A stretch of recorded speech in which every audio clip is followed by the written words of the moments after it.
কিছু কিছু মেয়ে দেখবেন ঘরে সাজবে না, জীবনও ঘরে সাজবে না, ঘরে ফকিনের মতো থাকবে। বাইরে গেলে সাজসজ্জা করিয়া গায়ে আতর মাইখা সুন্দর সুন্দর পোশাক পরে হাঁটবো। স্বামীর কাছে যাবে যখন, তখন দেখবেন যে একেবারে বিশ্রী পোশাক পরে আসছে, যে একেবারে নেস্টি খারাপ দেখা যায়, কিন্তু বাইরে গেলে খুব সাজসজ্জা।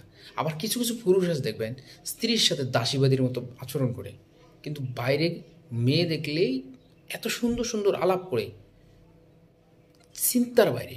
মনে হয় যেন এরা এরা ঘরের বউটা বা ঘরের স্ত্রীটা দাসীবাদী, আর ওই পরনারীটা হচ্ছে তার স্ত্রীর সমতুল্য। আর এই দুইটার গোত্রীয় নারী এবং পুরুষে জাহান্নামী।